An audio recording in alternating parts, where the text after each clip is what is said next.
Bismillahirrahmanirrahim. Assalamualaikum warahmatullahi wabarakatuh. Good afternoon, best wishes for all of us.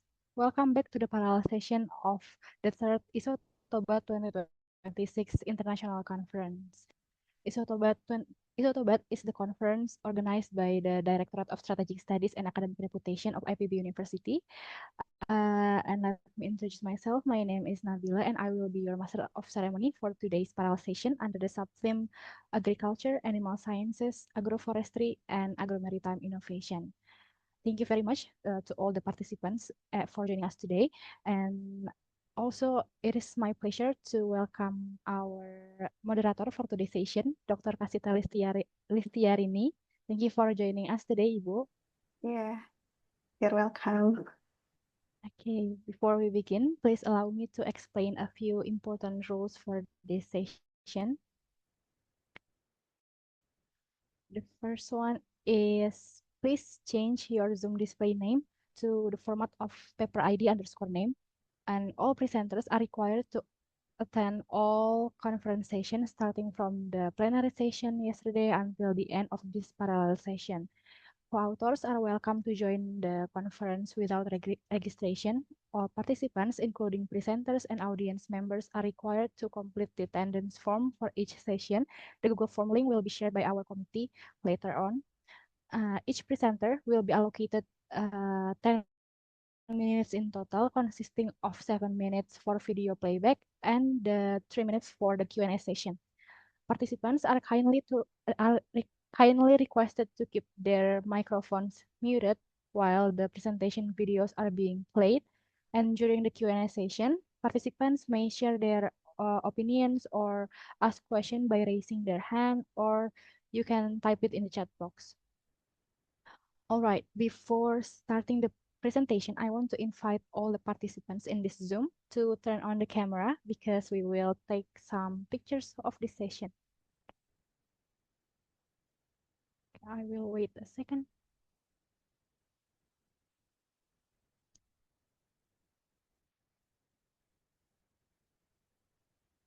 Okay, I think we are ready. Prepare your best smile. 3, 2, 1. Okay, one more time. 3, 2, 1. Thank you. All right. Now, before we proceed to the main agenda of this session, I will introduce our moderator for today, which is Ibu Kasita. Dr. Kasita is the lecturer in the Faculty of Animal Sciences at IPB University. She is an expert in several fields such as veterinary, environmental science, earth and planetary science, and also in biochemistry, genetics, and molecular biology. Without further ado, I invite Ibu Kasita to lead our presentation session. Bu Kasita, please, the screen is yours. Okay, thank you, Miss Nabila, yeah, as a Master of Ceremony. Thank you for the kind introduction. Can you hear my voice clearly? Yes, it's very clear. Okay, thank you. Okay, good afternoon, ladies and gentlemen. Welcome to the presentation session, yeah, in the subtopic Agriculture, Animal Science, Agroforestry, and Agri-Maritime Innovation. It is my pleasure to be a moderator for this session today. Okay, before we begin, I would like to briefly explain the flow the session, yeah. Each presenter will have total 10 minutes, consisting approximately 5 to 7 minutes for the presentation and the remaining time allocated for discussion and question from the audience. If there are any questions from the participant, please raise your hand or write your question in the chat box. I kindly ask all presenters to pay attention to the allocated time so that the session can run smoothly and on schedule, yeah. Now, without further ado, let us begin the presentation session. Okay, the first presenter is Miss Alfi Inayati, yeah, with the title anti antifungal, activity of Trichoderma virens and Trichoderma asperellum, integrating enzymatic activity and GCMS analysis of polar and nonpolar culture filtrates. Okay, the operator, okay, please play the video. Good morning, everyone. Assalamualaikum warahmatullahi wabarakatuh. I'm Alfi from Research Center for Food Crop Research Organization for Agriculture and Food. Happy to meet you all, and today I will share our work entitled Antifungal Activity of Trichoderma virens and Trichoderma asperellum, integrating the enzymatic activity and GCMS analysis of polar and non-polar culture filtrate. This is part of our long-term study research program on Trichoderma that has been conducted since 2018. The research of Trichoderma is interesting for me, and I think a lot of people do research on Trichoderma. Our literature search in Google Scholar so that by 2026, more than 340,000 publications related to the Trichoderma has been reported, and the recent trends has shifted from the traditional biological control to more advanced topics such as genomic, metabolomic, and precision biofungicide formulation. And Trichoderma remain highly attractive to study because it poses multiple mode of action. Trichoderma can suppress pathogen directly through antagonism and produce many secondary metabolites that can promoting plant health and resistance. Many studies show that Trichoderma produce a lot of secondary metabolites, which is are lipophilic and non-polar compounds that involved in a biological control. That's why topic of Trichoderma is still interesting in this study. We investigate antagonistic mechanism of two Trichoderma species from our collection, Trichoderma virens and Trichoderma asperellum, in vitro testing using Sclerotium rofsii and Macropomina passeolina to very difficult to control soil-borne pathogen. We also measure several important biochemical traits, including cellulase, chitinase, and ERR production. And post-part solubilization activity. These analysis were conducted using colorimetric methods, using spectrophotometer. And for metabolite profilings, the culture filtrate of Trichoderma, which is cultured in PD potato dextrose broth, started using two different solvent. It's the polar solvent is methanol, and non-polar solvent using ethyl acetate. Here are the steps how we prepare the extract for GCMS analysis. The result demonstrated this is the result from our study. In antagonistic study, we can see that very different antagonistic ability among isolate, even in a single isolate, and consortia or combined isolate. TA2 and TA3 is asperellum cannot suppress the Macropomina, while TV3 have 100 suppression on Sclerotium. The microscopic observation so that there are two important antagonistic mechanisms in this study. For the first one is mycoparasitism, where the Trichoderma coil the pathogen hyphae, and the other one is the degradation of pathogen cell wall. Regarding the enzymatic activity, both Trichoderma asperellum and Trichoderma virens produce a hydrolytic enzyme such as cellulase and chitinase. But interestingly, combining compatible isolate do not always related or correlate with the increase of production of this enzyme. You can see in this graph that on the single isolate, the production of chitinase from TA2 and TA3 is higher, but when they combine with other isolate TV1, the production is decreased. That's why we have to be careful to choose when we want to combine or make a consortium from two or more isolate. The IAA production was generally high in asperellum, and compared with virens, indicating that it's strain dependent.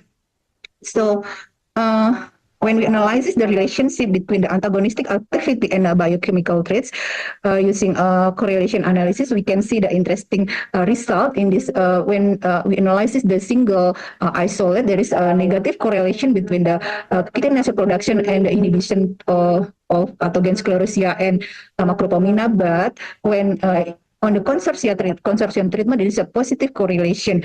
It's so that highly complex and strain dependent of trichoderma mechanism on antagonistic.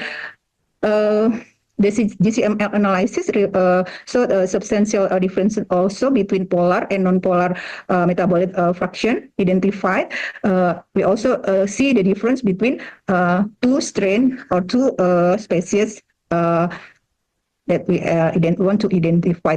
From this graph, we can see that more than 130 metabolites can identified in polar fraction of virens, but it's more than 200 can be identified in Trichoderma asperellum. We also can see that the difference composition metabolite group between polar and non-polar. On polar fraction, we can see that it's dominated by the acid, ester, and lactone, followed by the alcohol. But meanwhile, on non-polar fraction is dominated by phenolic and acid. From the previous study and our findings, we can make a summary that this metabolite may contribute to antifungal activity through several mechanisms. For example, phenolics may inhibit the spore germination, and terpenoid may induce a rose formation and the membrane analysis. In conclusion, our study demonstrated that antagonist activity of Trichoderma is highly strain dependent, and the second one is both polar and non-polar metabolite play significant role in pathogen suppression. This finding also support the potential of Trichoderma as a sustainable biological control agent and as a source of bioactive antifungal metabolites. Thank you very much for your attention. So, Assalamualaikum warahmatullahi wabarakatuh. Waalaikumsalam warahmatullahi wabarakatuh. Okay, thank you very much for the presenter, for the interesting presentation. Okay, now we will continue with the short Q&A session. If there are any question from the participant, please raise your hand or write your question in the chat box. Okay, any question from the audience?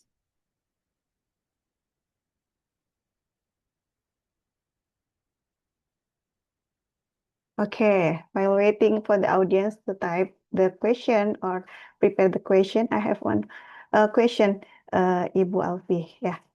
Okay, Ibu Alfi. Or there any environmental factor influencing metabolite production or antifungal effectiveness, Ibu Alfi?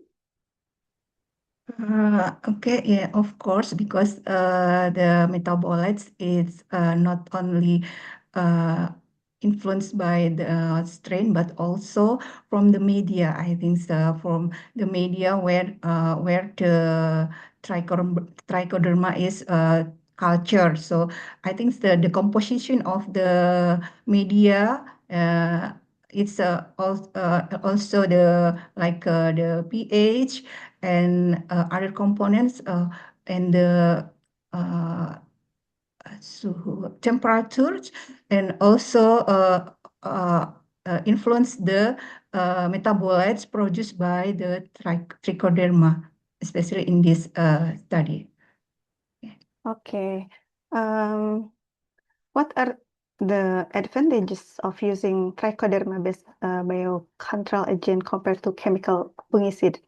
Yes, we know that trichoderma is a biological control, so it's environmentally safe, I think. And then when we once we apply the trichoderma, it can sustain in the environment because they have the same needs or environment with the plant growth. So I think for the sustainable and also trichoderma not just suppress the pathogen, but also can help the plant induce the resistance and help plant to grow better.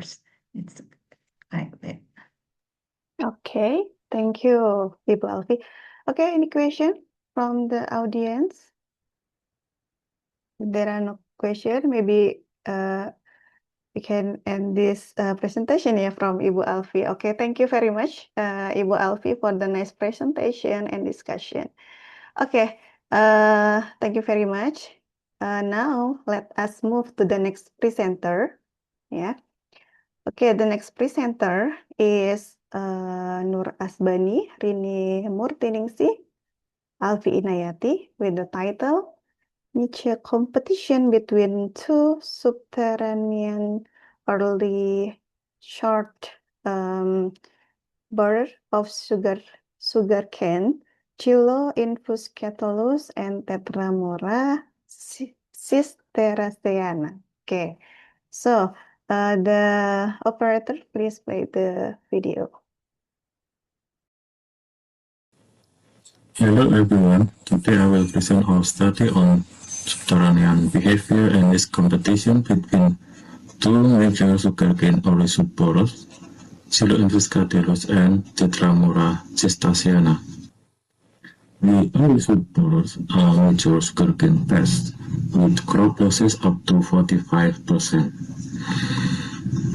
Several genera attack sugarcane, but in the field, these spores often coexist within the same host plant. That coexistence raises an ecological question. Are they using different resources, or are they competing for the same one? To address this, we had two objectives. The first, we quantified the spatial needs of Chilo infuscatulus and Tetramora cisteraceana, and the second, we evaluated direct interspecific competition on the laboratory condition.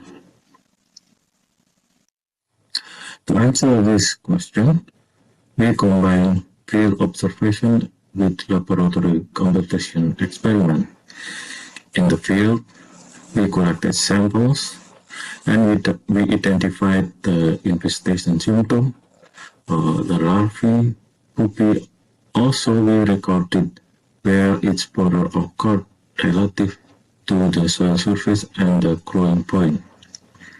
This allows us to quantify spatial misuse. In the laboratory, we place both species of this spore in the same host environment and observe competitive performance under direct interaction. And the result shows that in the field, the two dominant species were Tetramora cisteraceana at 49% and the Chilo infuscatulus at 48%. So these species are not just present together, they are nearly equally dominant. That makes ecological interaction between them highly likely. In both species, the larvae were a dominant developmental stage, while pupae were much less frequent. This is important because larvae are the active feeding stage, and therefore the stage must relevant to resource competition. Furthermore, both species show strong subterranean behavior, with more than 90% of them attack the plant below the soil surface. This means both borers are primarily exploiting below ground or near zero near soil zone of young sugarcane shoots. This is important ecologically because both species are concentrated in the same concealed feeding space. Both species also strongly prefer young shoots. again is more than 90%. So we are not only occupying the same spatial zone, but also targeting the same host developmental stage. Root border was strongly oriented toward the growing point. Almost 90% of Tetramura and more than 70% of the Chiloinfuscatellus. This suggests feeding is not random. Both species are targeting the most valuable and vulnerable tissue, the growing point. The boromist. This is the strongest ecological result in our study. Although Tetramura cistasiana showed slightly broader niche spread, both species exhibit very high niche overlap across all index. In ecological terms, this index strong niche overlap and high potential for interspecific competition. And the competition in the laboratory test shows that when two species occupy nearly identical spatial and nutritional niche, coexistence is unlikely to be natural. It usually implies continuous interspecific competition for the same limiting resource.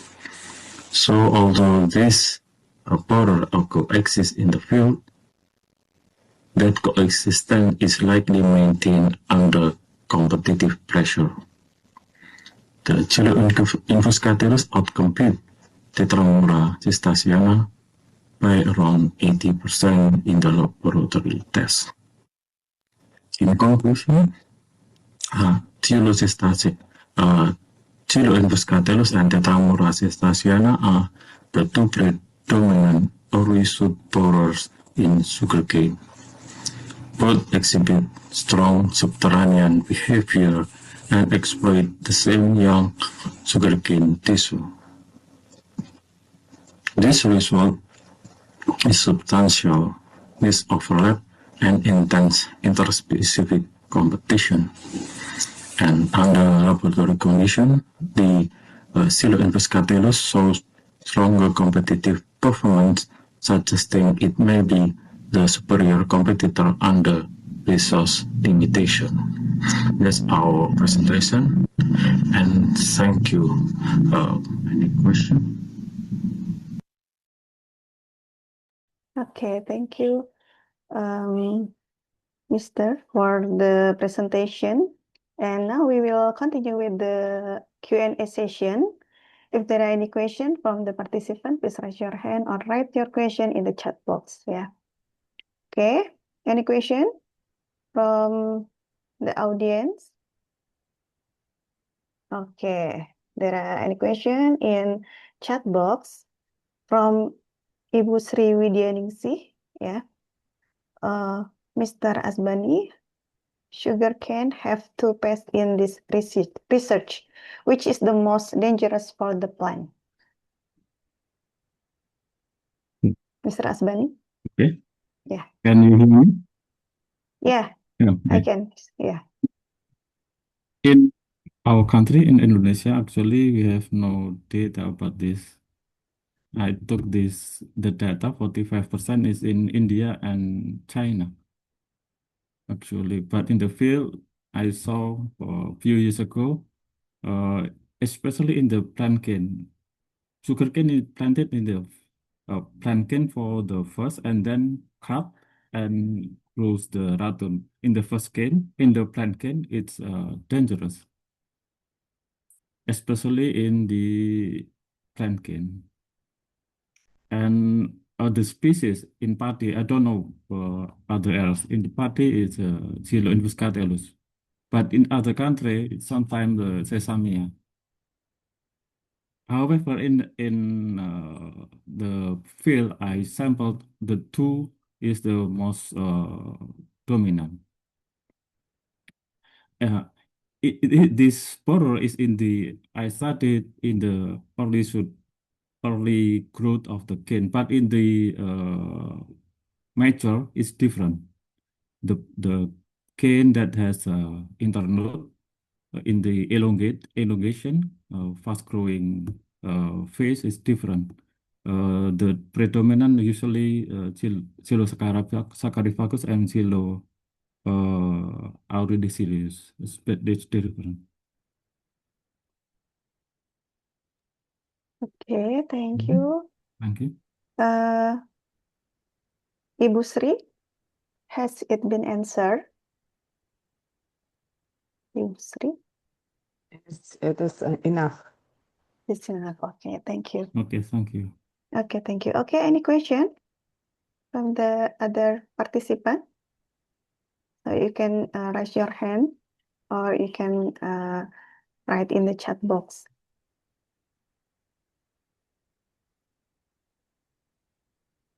Okay, maybe I have one question, Okay. Mr. Mhm. Okay, how can the finding of this study contribute to integrated pest management strategies in sugarcane plantation, Mr.? Mhm. We can different if we want to use the pesticide. Of course, we cannot directly suppress this pest because they are under the ground. So we have to use the systemic insecticide, of course. And in the survey, I also found several natural enemies. The parasitoid, and the nematode. I think the nematode has a bigger chance to control this because the nematode had already in the soil this nature of the soil. Mhm. And if we want to develop new varieties, we can develop varieties with has ability to produce new tiller. If tiller means the new plant, if the mother tiller is attacked by this pest. So some variety has a good tillering, some varieties not. That's maybe three different could control this pest. Okay, thank you. Okay, thank you, Mr. Asbani. Okay, because the time is up. Okay, thank you very much for You're welcome. the good presentation and the discussion. Okay, we move to the next presenter. Yeah. Okay, the next presenter is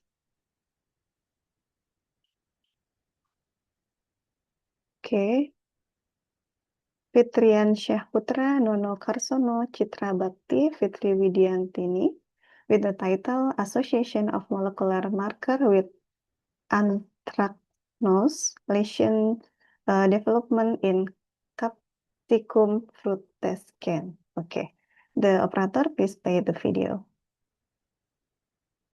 Assalamualaikum warahmatullahi wabarakatuh. Good day, everyone. My name is Fitrian Saputra. I would like to present one of my work in the 3rd International Seminar on Tropical Bioresources, Advancement and Technology, or ISOTOBAT 2026, entitled Association of Molecular Marker with Anthracnose Lesion Development in Capsicum Fruitescens. Before I take you guys to the research, I would like to ask a simple question: is what is lesion development itself?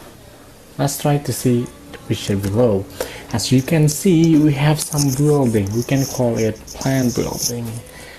In some occasion, there are some intruder that came to the building and something was happening there. The intruder was take and occupy the room in the building. So basically, they are take one of the room. Day by day, there are becoming more of them, occupy one by one room, and a lot of intruders in that building. Unfortunately, in that building, there are some changes as we can see below. The building was different because there are a lot of intruders, what we say, the pathogen itself in there. So the change in the building is what we see in the symptom itself. Right in front of you, there are the symptoms of anthracnose in chili pepper, and we can see that there are some different in there.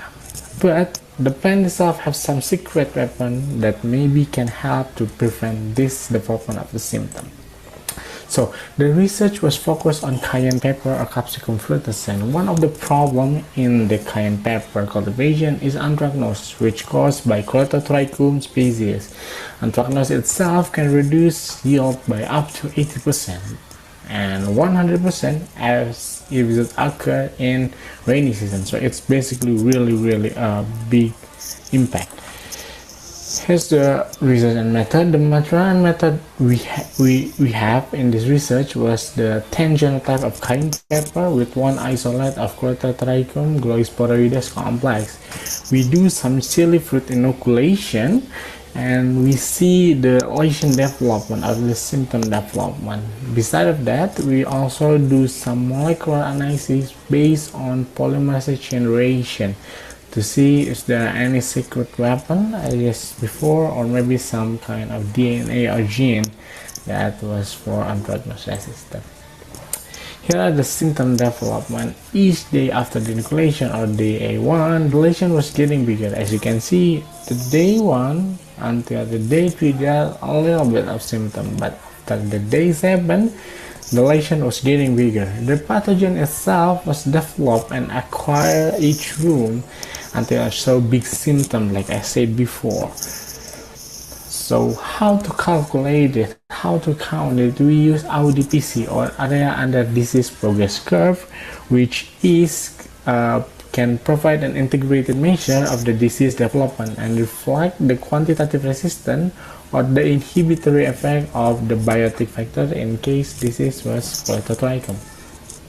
So here's the result. The AUDPC show a little bit variation result, but as you can see, the SLCB217 is going to be the genotype with consistent low in AUDPC value, not only in red phase but also in the green phase of fruit. So it's basically really great. You can see here there are some red phase and green phase in the Capsicum frutescens. It is SLCB217. As you can see, the symptom was really developed and big was when they are in 5 days after inoculation.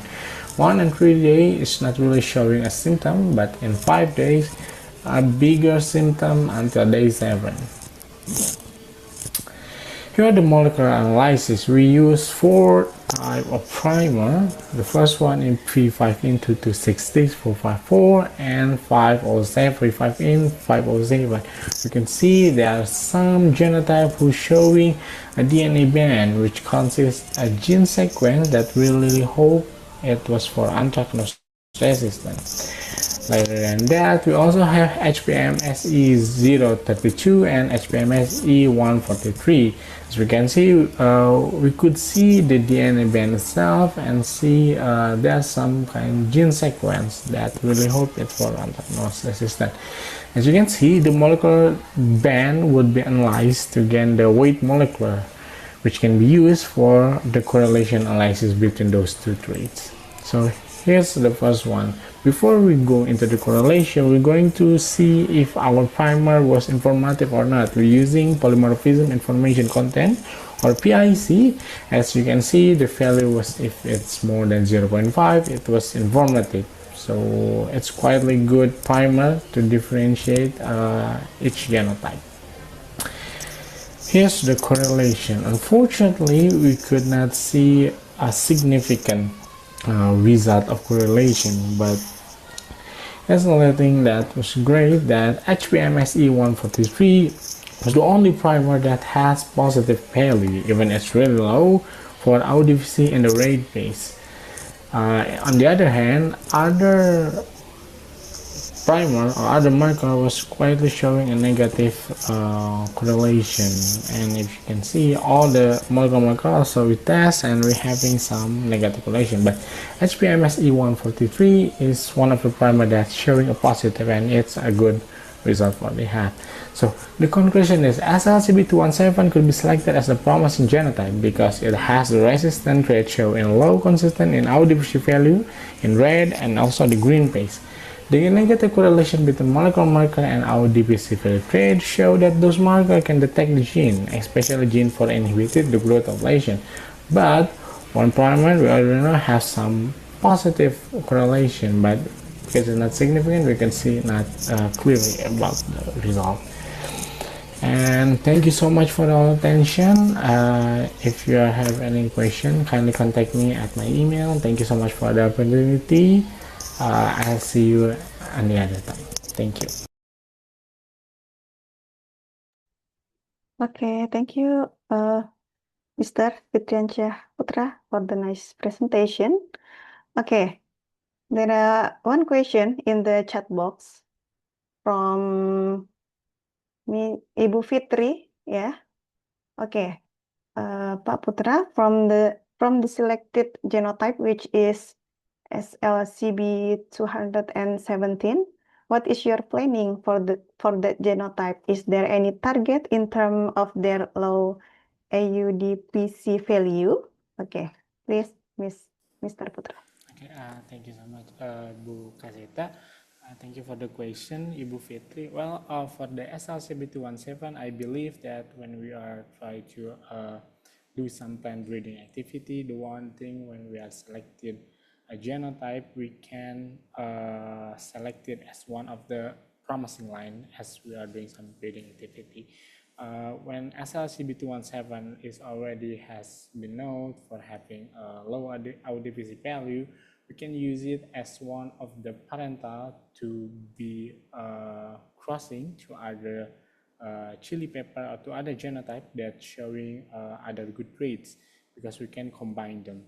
As we select the SLCB217, we can also use it as one of the wild type if you are using for the mutation. So as the selected one, we believe that we can use it as one of our breeding material, I guess. Okay, thank you. And then the next question is from Ibu Fitri, once again, Pak Putra. What are the implications of low AUDPC value for the development of Callitrichum resistant chili varieties? Okay, okay, Bu Fitri, maybe low AUDPC value is like, it means that the interaction between the pathogen and the genotype was like fighting each other. So when the ODPC value has a lower value or maybe low value, it's showing that the genotype can inhibit the fungal development. So basically, ODPC value was a sum up, like a total of the lesion development in time that we are trying to see. So when the day one showing a big lesion, it will having a big ODPC value. But if it has a lower value, it means that when we are observe the symptoms was not developed really fast, or maybe it's not going to be developed because the chili pepper is having some defense mechanism, such as maybe hypersensitive response or maybe some antifungal activity that makes the anthracnose development, the Callitrichum development was going to be inhibited. So the lower ODPC value means the development of the Callitrichum is going to be stopped. I think that's a question. Okay, thank you, Mr. and Mrs. Fitri, Ibu Fitri. Has it been answered? Ibu Fitri? Is it clear? Yes. Okay. Okay, thank you. Because the time is up. Thank you very much, Pak Putra, for the nice presentation and discussion. Yeah. Okay. Let's move to the next presenter. Okay, the next presenter is Ibu Sri Widyaningsih Subandia Putriasi Yusnawan Inayati and FDV Hardianto. Okay, with the title Rootstock-based approaches for improving citrus lemon resistance to Huanglongbing disease. Okay, the operator, please play the video.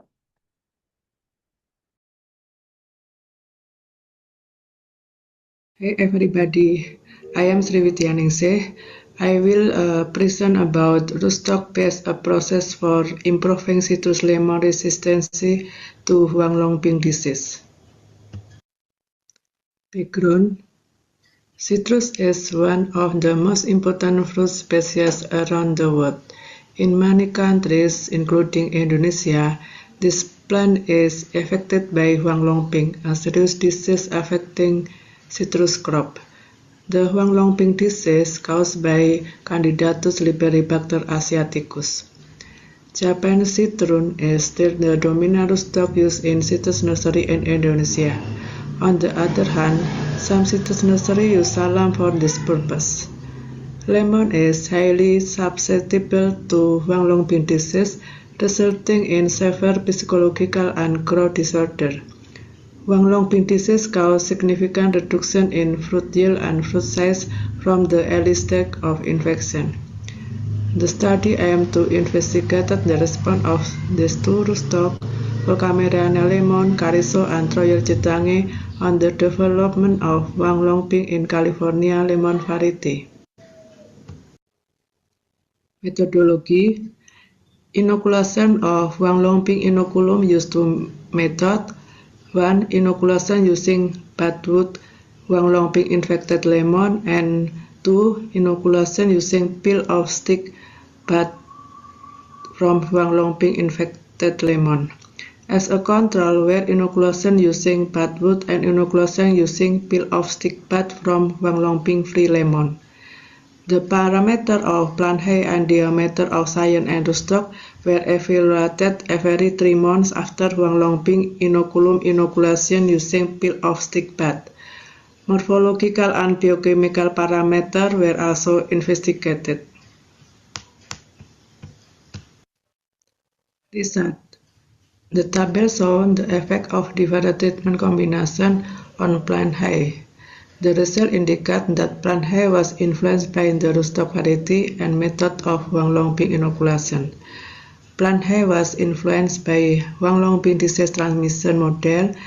Huanglongbing infected lemon trees transmission by budwood have a lower height than those infected by bud inoculation, especially on Volkameriana and Carizo rootstock. The feature is data rootstock and scion diameter. The rootstock inoculated using peel of stick bud saw bigger rootstock diameter than inoculated using budwood, especially on Japanese citron and Carizo rootstock. Likewise, Volkameriana rootstock inoculated using peel of stick bud from disease-free saw the highest scion diameter. This indicates a significant change in the diameter of the rootstock and scion due to Huanglongbing inoculation with peel of stick bud. Based on the feature, rootstock cultivar influence the development of Huanglongbing symptoms. Troyer and Carizo rootstock saw high presence of symptoms if the rootstock budded with infected budwood. Carizo rootstock saw more severe Huanglongbing symptoms than the other rootstock in inoculation treatment using peel of stick bud. There are accumulation of calosa in phloem of leafine. The feature shown that the thickness of leaf on trees inoculated with Huanglongbing infected bud saw thicker leaf than on trees inoculated with healthy bud, except on Troyer Citange variety. The variation in stomatal density among treatment indicate that the interaction between treatment component influence trees physiology and anatomical development. When lumping infection cause a decrease in chlorophyll content in both inoculation method and rootstock varieties. This indicates that Huang Longbing disease infection cause a decrease in chlorophyll content in all rootstock cyan combination in this treatment. The figure shows about phenylalanine ammonialiase enzyme activity and also the tyrosine ammonialiase enzyme activity. Phenylalanine ammonialiase enzyme activity shown different in response between inoculation method and rootstock. Salam and Carizo rootstock after Huang Longbing drug inoculation have higher PAL enzyme content than healthy plant in 12 months after inoculation, while the activity of the tyrosine ammonialiase enzyme did not show any differences between the rootstock and the infection model. The figure shows the total phenolic content of lemon leaf on 5 rootstock of Huang Longbing inoculation treatment. The total phenolic content of infected lemon with both inoculation method tend to be significantly higher than that of healthy lemon, except in Carizo rootstock. The higher of total phenolic content, the higher the potential for resistance to Huang Longbing disease. Conclusion. The effect of Huang Longbing disease on tree performance is influenced by the rootstock. There are changes in leaf morphology of infected lemon tree, especially of leaf thickness, palisade layer thickness, and gland secretory diameter on almost all rootstock. The total phenolic content can be indicator of lemon tree defense response to Huang Longbing disease. Thank you for your attention.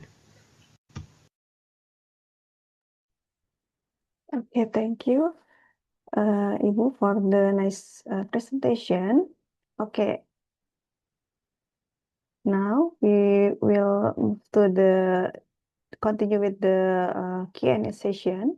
If there are any question from the participant, please raise your hand or write your question in the chat box. Okay, there are one question in the chat box from ini Ibu or Bapak Afif ya. Very nice presentation, Bu Wiwit. I would like to ask one question.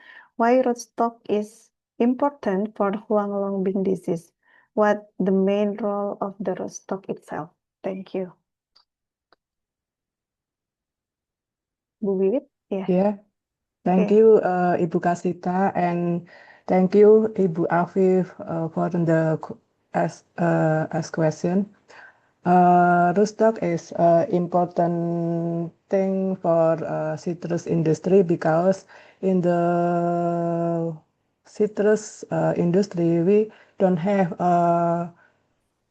science that have high tolerance to Huang Longbing. The rootstock is important component because if the tree infected by Huang Longbing, they loss of root. So and Indonesia Japanese citron has only the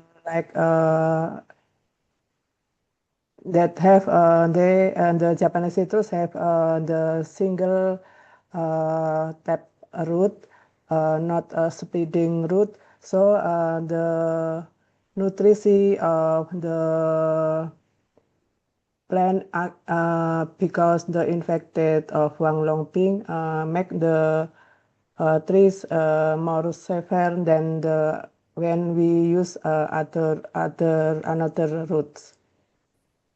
It is enough. Okay, Ibu Afif, has it been answered? Okay, thank you. Okay, any question from the other participant? You can raise your hand. Okay. Okay, I have one question, Ibu Sri. Okay. Did the rootstock affect the yield or fruit quality in addition to disease resistant, Ibu Sri? Yeah, thank you. The rootstock will affect to the growth of the trees and the Huang Longbing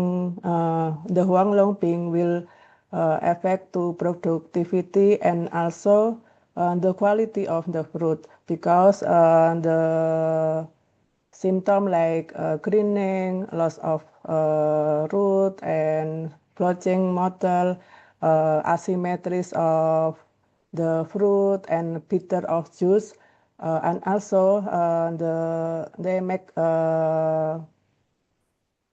mortality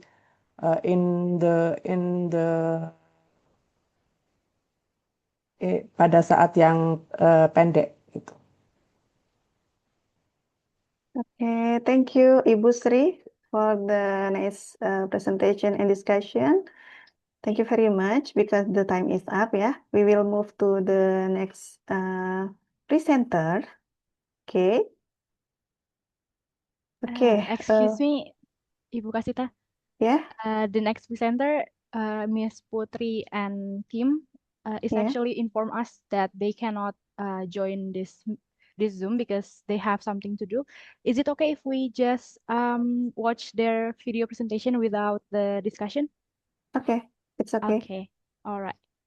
Okay, thank you, Ms. Nabila. Okay, please, the next presenter is from Ibu Putri Lisha Anggraini Meliawati Siti Hairunisa Nur Fahmi with the title Nature-Based Agro-Maritime Innovation Using Casuarina equisetifolia for Coastal Restoration and Resilience in Bengkulu. Okay, please, operator, for the play the video. Assalamualaikum warahmatullahi wabarakatuh. Good morning, ladies and gentlemen and fellow researchers. It is a great honor and pleasure for me to can follow at the third International Seminar on Tropical Bioresources Advancement and Technology, Isotobat 2026. My name is Putri Anggraini from the undergraduate program in Biology Faculty Mathematics and Natural Sciences University of Bengkulu, Indonesia. Today, I would like to present my research entitled Nature-Based Agro-Maritime Innovation Using Casuarina equisetifolia for Coastal Restoration and Resilience in Bengkulu.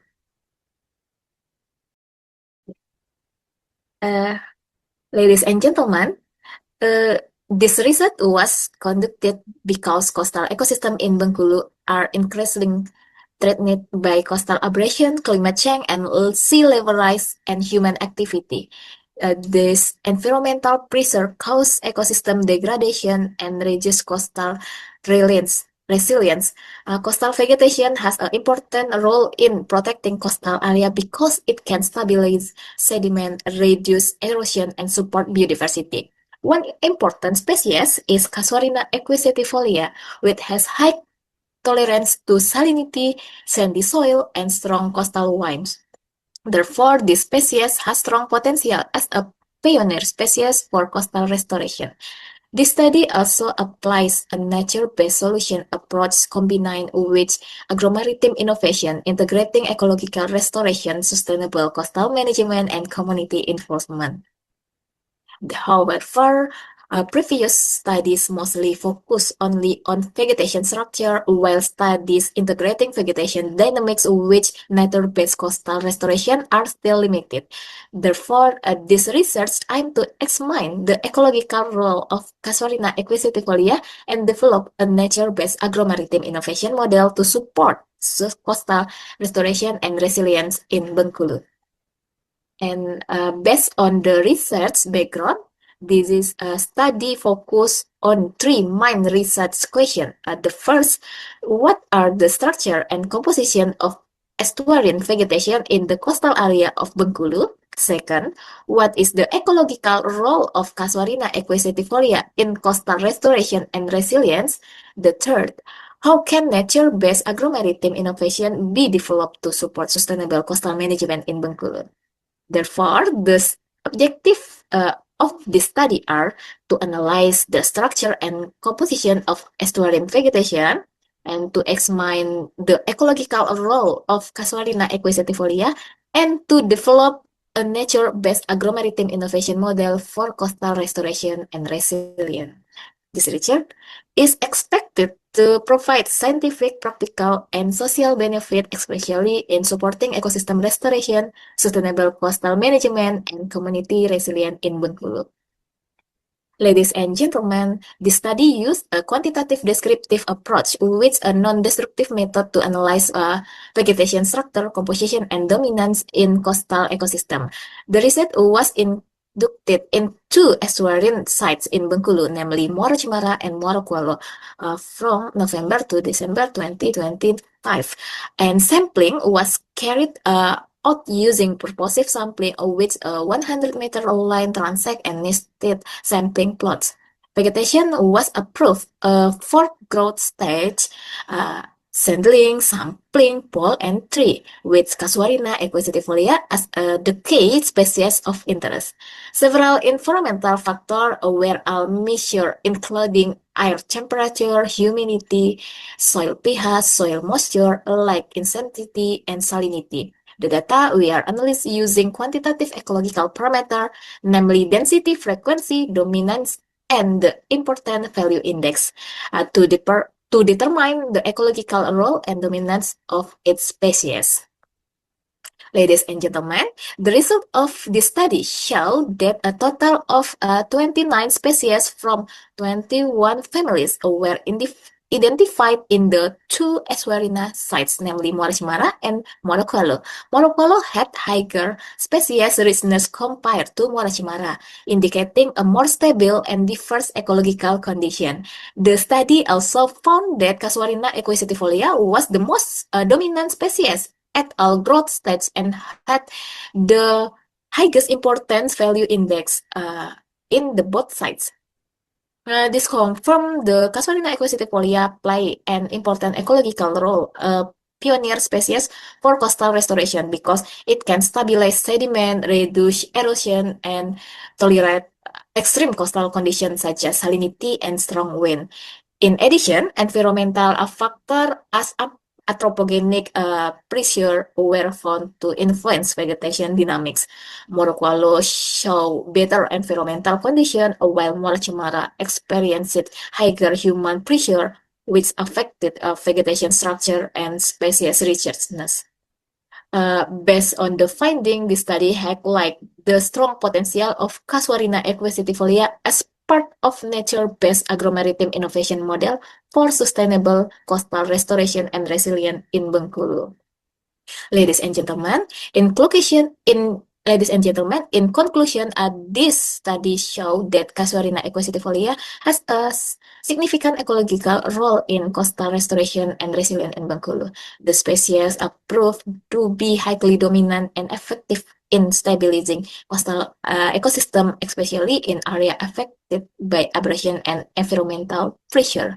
Therefore, nature-based agro-maritime innovation can become a sustainable approach by integrating ecosystem restoration, coastal management, and community participation. The study recommended the wider use of Casuarina equisetifolia together with other native coastal species, as well as stronger effort to reduce anthropogenic pressure and support sustainable coastal management.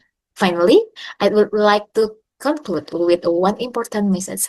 Protecting coastal management means protecting our future. If we don't take care of it, who will? Thank you very much for attention. Assalamualaikum warahmatullahi wabarakatuh. Waalaikumsalam warahmatullahi wabarakatuh. Okay. Mr. Asbani, I'm sorry because Miss Putri cannot come in this presentation, so we have no discussion session. Yeah. Okay, we will move to the next presenter. Okay, the next presenter is with the author Afif Andriani, Sukartini, Farida Yulianti, Farida Rahayu, Lilia Fauzia, Marjani Jajadi, yeah, with the title Genetic Diversity of East Java Tobacco Varieties, Supporting Nicotine Regulation and Industrial Nicotine Extraction. Okay, the operator, please play the video. Hello everyone, I'm Afri from BRIN. On behalf of my team, in this session I would like to present our study entitled Genetic Diversity of East Java Tobacco Varieties, Supporting Nicotine Regulation and Industrial Nicotine Extraction. Indonesia is one of the world's largest tobacco producer and consumer at the same time, with tobacco deeply rooted in rural livelihoods and also national economy. Farmers usually cultivate locally adapted varieties that have been selected and maintained by farmers over generation based on their desired characteristic and function for tobacco blending. But globally, the industry is shifting from traditional combustion product towards extraction-based nicotine delivery and pharmaceutical application. In this transition, tobacco may no longer be valued only for smoking quality, but also how efficiently and precisely it can be produced nicotine for industrial purposes. However, the genetic fingerprint and relationship among our varieties are still poorly characterized.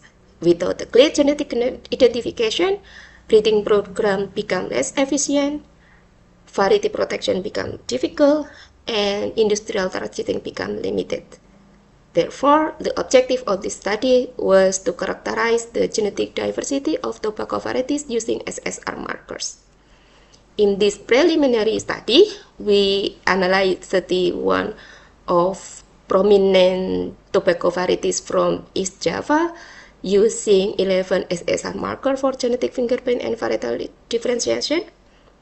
And the genetic relationship among varieties were evaluated through clustering analysis and dendrogram construction. Our results shows that the PIC value of SSR marker that we use were informative, and from this dendrogram we can see a clear genetic separation among all of the tobacco varieties and differentiated the cluster into distinct and non-overlapping cluster. This is important because it demonstrates that the SSR markers that we choose are robust enough to accurately identify and distinguish the tobacco genotypes. In addition, the clear genetic pattern, clustering pattern, suggests a strong potential for the markers for plant variety testing or PVT, because the reliable genetic identification is critical for protecting the breeder rights, maintaining the variability, and supporting future breeding programs. To conclude, the SSR marker that we use in this research effectively differentiated the East Java tobacco varieties and reveal their genetic diversity. Significant from this study provide foundation for future study to classify tobacco varieties into market-oriented groups. For example, low nitrogen to follow health regulation, high nicotine for ultra-efficient nicotine extraction. Also provide a genetic framework for transitioning tobacco breeding from traditional combustion-oriented cultivation toward modern industrial and pharmaceutical application, while helping farmers adapt to the changing global markets. Also provide a reliable genetic identification for PVT tests to protect breeder rights and maintaining the varietal purity. Last but not least, I would like to leave you with one take-home message. The next chapter of tobacco is not only about smoking, but about how precision genetic will shape its future application. Thank you very much for your attention. I will be happy to answer any question.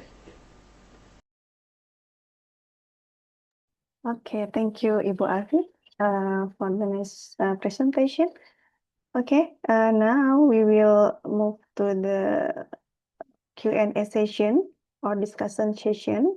If there are any question from the participant, please raise your hand or write your question in the chat box. Okay, any question? Okay, from Ibu Alfi. Ibu Alfi Inayati. Thank you. Yeah. Congratulations, Mbak Alfi. It's very interesting study. So I just want to know that so you do the genetical study to on the tobacco. So I want to know it's a nicotine. So you want to know it's the it's nicotine is related to the genetically or influenced by the environmental. So I know that nicotine is the secondary metabolite. So secondary metabolite sometimes it's more affected by the environmental. So is my question is the nicotine or it's related to the genetic of the in the tobacco plant? Okay, I think it's my question. Thank you. Okay, thank you. Ibu Alfi. Okay, Ibu Afif, you can answer the question. Sorry, Ibu Afif. Muted. Okay. Please, yeah. Okay, thank you. Thank you, moderator, and thank you, Mbak Alfi, for the interesting question. That's right, that nicotine is the metabolite secondary product. So it's depend on the environmental, because it's if the environmental become harsh, secondary product will be high. But if the plant itself doesn't have those genetic to produce nicotine, it doesn't make sense to be there. So yeah. And we also in this preliminary test, we use several markers that is linked to the nicotine product, nicotine gene, how to, yeah, nicotine genes. Thank you. Maybe it's enough or need more? Yeah, yeah, thank you. So you use the marker which is correlate with the nicotine gene, maybe, yeah, like that. Yeah, Yes, thank you. yes. Yeah, thank you, Mbak Alfi. Okay, thank you, Ibu Alfi and Ibu Afif. Okay, any question from the other participant? There are still 2 minutes in discussion session. Maybe one question. Any question from participant? Okay. Okay. Maybe I have one question, Ibu Afif. Yeah. Okay. How can this research support government policies or regulation related to nicotine production and utilization, Ibu Afif? Okay, thank you. As I mentioned before, that we try to like make a group what type of what varietal that is have a low nicotine, that produce low nicotine, I mean, and which one that is high to produce high nicotine. So to follow the regulation for the smoking, for example, we can use the varietal that have low nitrogen, low nicotine, I mean, sorry. Yeah. So Okay. Okay, please. You will explain more? Oh explain yeah, for yeah, because the main like background why we try to distinguish the difference of all our varietal, especially for the local varietal that we have, is because we want to know which one have the lower nicotine production and the highest one. So the lower one, so if the company especially want to find which one are the tobacco that can be used to follow the regulation. So, oh yeah, this variety that I can find in this area, something like that. And then for the nicotine extraction, because they need more the nicotine, so we can like give a suggestion which kind of varietal that farmer can be planted for the efficient nicotine production. No, nicotine production, I mean. Okay. Because in the future maybe nicotine is not only for the smoking, and then because it's not good for the health, so a farmer can still planting tobacco for the nicotine production extraction. Okay, it's clear. Thank you, Ibu Afif, for the nice presentation and discussion. So because the time is up, so thank you very much, Ibu Afif. Let's now we move to the next presenter.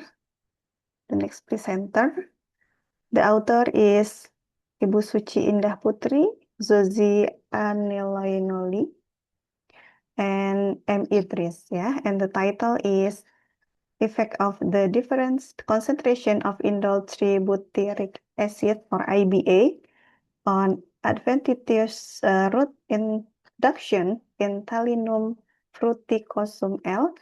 Just leave explain in vitro. Okay, the operator, please play the video.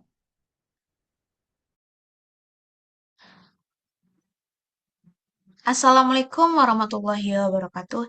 Hello everyone, my name is Suci Indah Putri. I'm from Master Program in Biology Department of Biology, Faculty Mathematics and Natural Science, Andalas University. Today, I would like to present my research entitled Effect of Different Concentration of Indole Tributyric Acid, or IBA, on adventitious root induction in Thalinum fruticosum L. Just leave explain in vitro.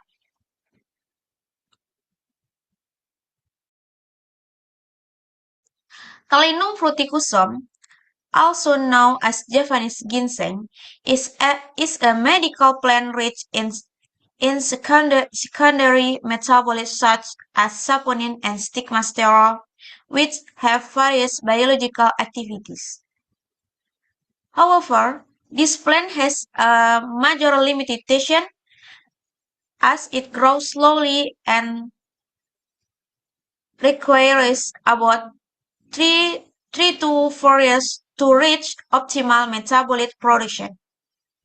In addition, conventional propagation methods often result in inconsistent quality and yield.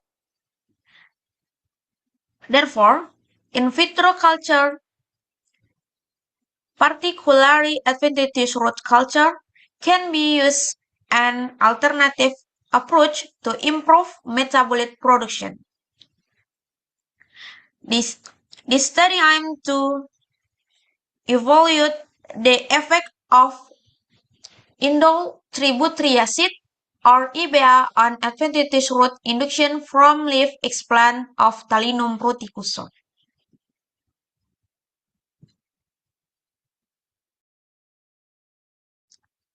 The study used a completely randomized design with 3 treatments and 10 replicates. The treatment consists of IBA concentration at 2, 4, and 6 mg per liter. The observed parameters include root emergence time, root number, root layers superficial percentage, root formation percentage, and root biomass.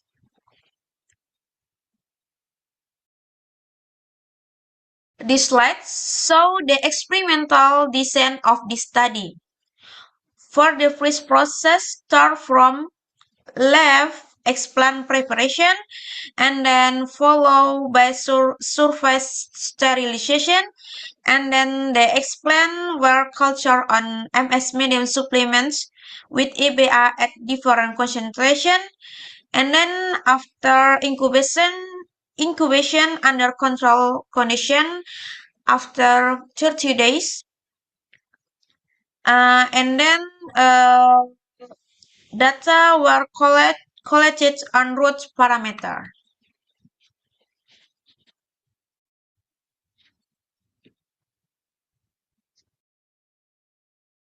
Okay, the results show the EBA significantly affects root emergence time, root latch, and root number.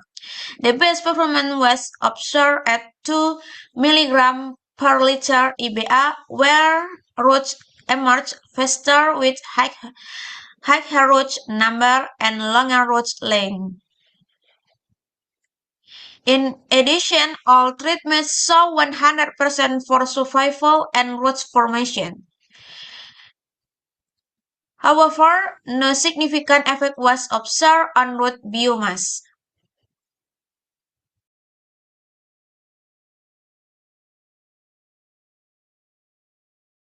The significant improvement in root parameter may be due to the role of EBA as an auxin that stimulates root initiation and cell elongation. Faster root emergence likely contributes to higher root number and longer root growth. However, the absence of a significant effect on biomass suggests that EBA mainly influence root induction rather than biomass accumulation. These results are consistent with previous studies on auxin-induced root development.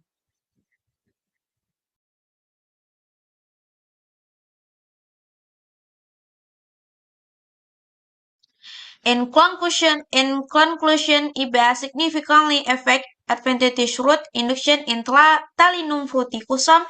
The best result was obtained at 2 mg per liter EBA, which produced faster root emergence, longer root, and higher root number.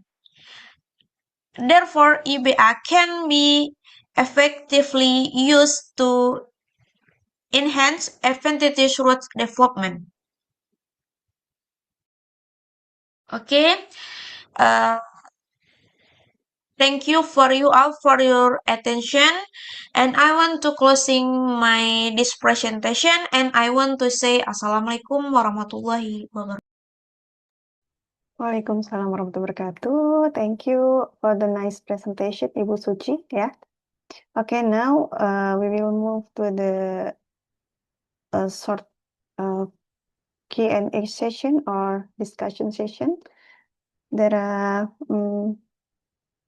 3 minutes, yeah, for the discussion session. Okay, any question from the participant? If there any question from the participant, please raise your hand or write your question in the chat box.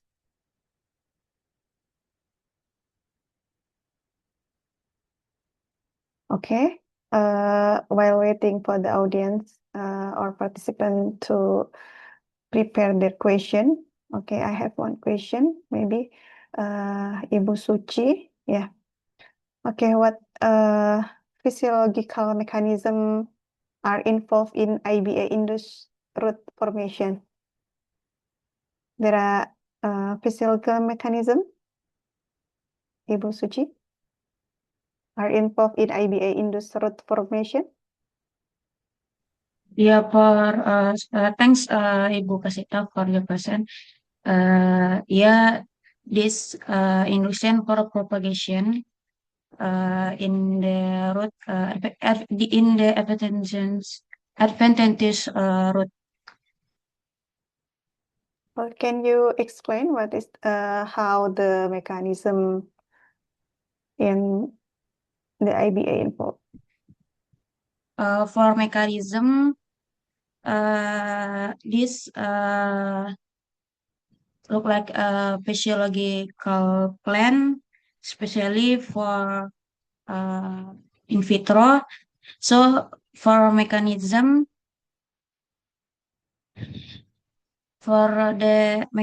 yeah, for the mechanism look like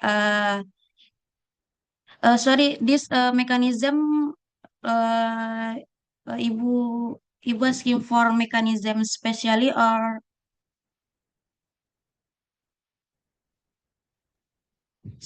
mechanism Yeah, process physiological or yeah, specific in mechanism.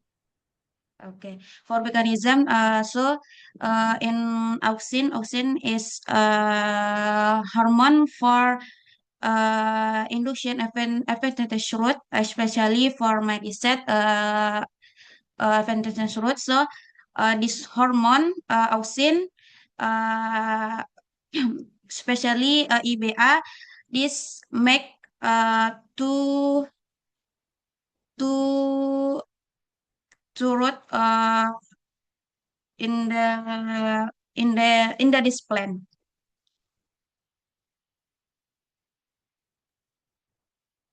Okay, thank you for the answer. Okay, any question from the participant? No? Okay, maybe we will end the presentation and discussion from Ibu Suci, yeah? Okay, thank you very much, Ibu Suci, for the nice and presentation and discussion, yeah? Okay, we will move to maybe the last participant, yeah? Ibu Miss Nabila, this is the last participant? Yes, this is the last participant. Okay, the last presenter. The author is Ibu Elma Yulianiesa, Riza Sativa, Zulfa Adinda Damayanti, Syakira Sani Almaki, Adelaide Jose Paresa Kristafau, Nolasco da Costa, Murni Nazira Sarian, Abdul Hakim Yusuf, Jakaria, Deni Noviana, and Muhammad Fakhrul Ulum. With the title Optimizing Formulation and Geometry of Agar Tapioca-Based Biodegradable Retentive Intravaginal Modules. Okay, the operator, please play the video. Everyone, my name is Elma and today I am honored to present our research titled Optimizing Formulation and Geometry of Agar Tapioca-Based Biodegradable Retentive Intravaginal Modules. This study is a result of a multidisciplinary and international collaboration between IPB University and our partners from Timor-Leste and Malaysia, focusing on developing sustainable medical materials for livestock reproduction. Intravaginal devices such as Pride and Cider are essential tools in livestock reproductive management. However, current commercial products are mostly made of non-biodegradable plastics, which contribute to environmental waste. Our objective was to conduct a preliminary investigation into an environmentally friendly alternative using agar and tapioca starch.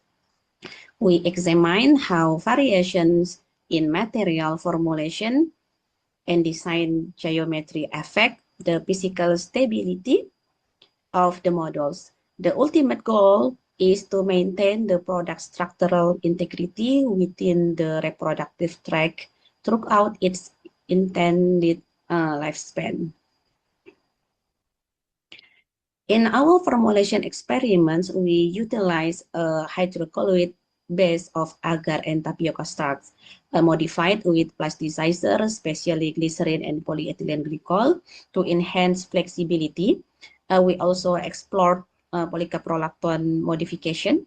Our fabrication follow a standardized procedure, mixing the components, heating them to reach the gelatinization point, and using specialized steaming techniques to ensure the polymers bonded correctly before molding. We fabricated a total of 36 module variation. Our journey began with simple Nutri-Gel-based gels, moved through tapioca CMC system, and finally arrived at the more complex agar tapioca system. As shown in the table, we carefully control process parameters such as heating temperatures up to 500 degrees Celsius and stirring speeds to achieve the necessary structural homogeneity. Simultaneously, we evaluate the evolution of the module's geometry. We started with a Y-shape design, which replicates the commercial Sidergy form. We then moved to a rod shape design to test basic mechanical properties. Finally, we developed a circular design. This transition was aimed at achieving a uniform pressure distribution against the vaginal wall to ensure better retention and minimize the tissue irritation. Our initial design faced several challenges. The Y-shape proved difficult to release from the mold and was highly susceptible to fracturing at the arm junction. And the rod shape, while easier to mold, tended to be too rigid and lacked the necessary elasticity.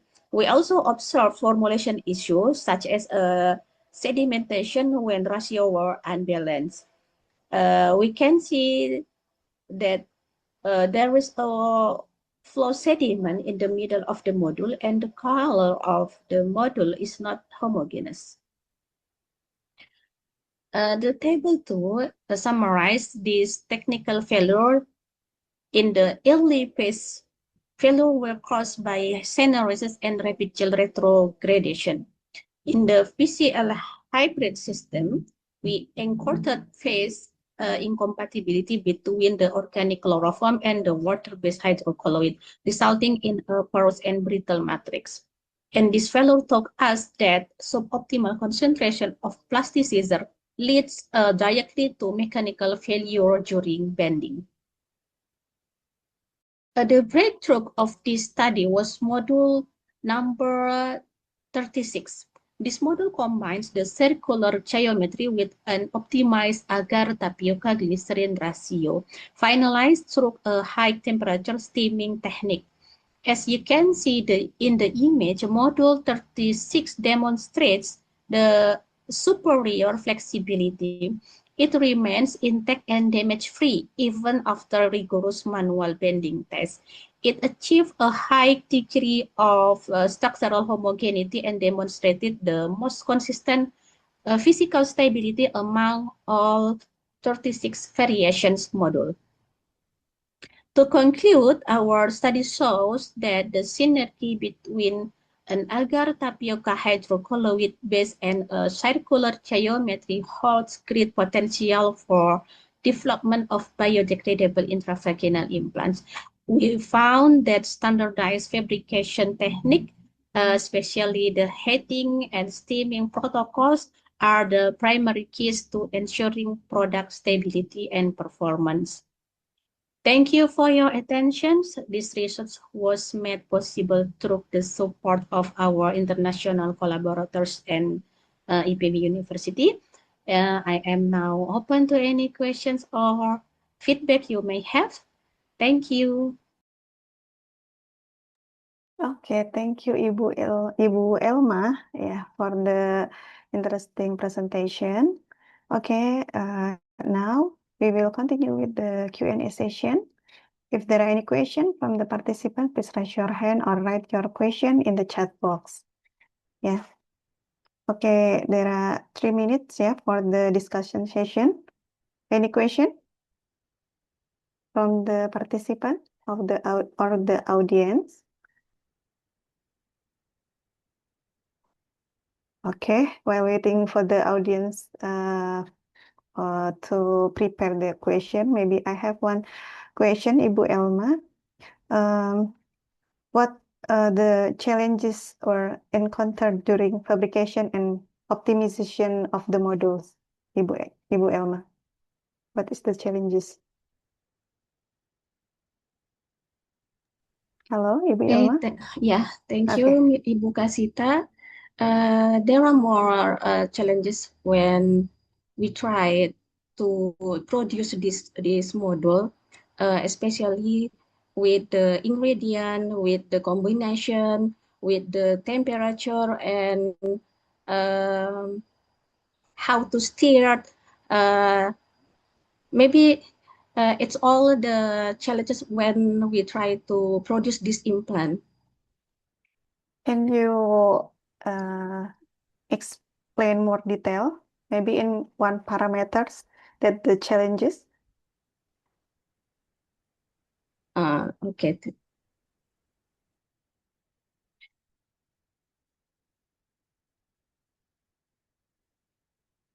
In this research, this is the preliminary study in our comprehensive research, and we try to 36 modules.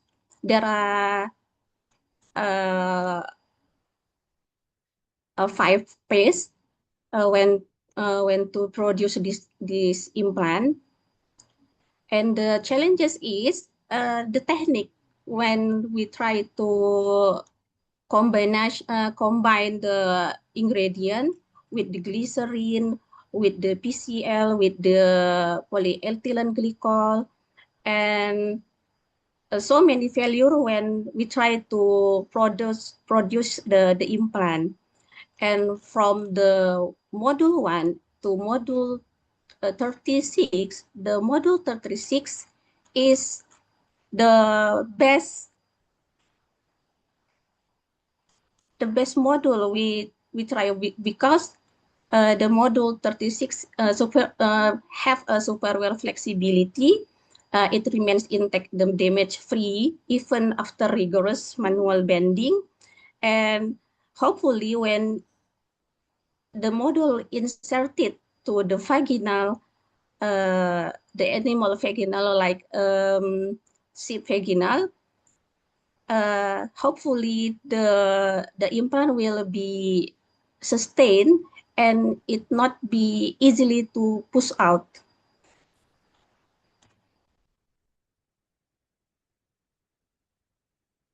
But the detail, it's so many detail from the technical production from the middle.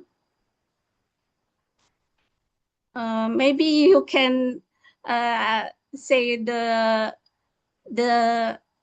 point of your question, Ibu Kasita. Okay, maybe that's it's clear, yeah, that's clear. Thank you, Ibu Elma, yeah, for the answer. Okay, any question from the audience? If there are no question, we will end the session with presentation and discussion with Ibu Elma, yeah. Okay, thank you very much, Ibu Elma, for the nice presentation and discussion. Okay, ladies and gentlemen, we have now come to the end of the all presentation session. Thank you to all presenter and participants for the valuable presentation and discussion. Once again, I sincerely appreciate everyone's participation and enthusiasm during this session. Now, I would like to hand the session back to the Master of Ceremony, Ibu Nabila. Thank you very much. Wassalamualaikum warahmatullahi wabarakatuh. Waalaikumsalam warahmatullahi wabarakatuh. Thank you very much, Ibu Kasita. I think we are 30 minutes earlier than the schedule. It's fantastic. Thank you very much for leading today's presentation. We are truly glad to have you as our moderator for today's session. I hope we can collaborate with you on another opportunities, ya, Bu. Once again, thank you very much, Ibu Kasita. And to all participants, this is the end of our parallel session for the Agriculture, Animal Sciences, Agroforestry, and Agromaritime Innovation Subteam. And I want to inform you that we still have the closing ceremony at 4 p.m. and the closing ceremony will be held in the same Zoom room as the plenary session held yesterday. So please, after leaving this Zoom, don't forget to join the closing ceremony via the link Zoom that has been shared by the committee in the chat box. And I also want to remind you to please fill out the attendance form. You can scan it in the screen. And on behalf of all the committees of Isotoba 2026, I would like to send you our greatest thanks for your participation in our event. Also, please forgive us if there are any mistakes during our conference. I extend my gratitude and take this moment to bid you farewell. Thank you very much. Wassalamualaikum warahmatullahi wabarakatuh. See you in Isotoba 2027. Have a great day. Thank you. Thank you, Ibu Kasita. Yeah, you're welcome.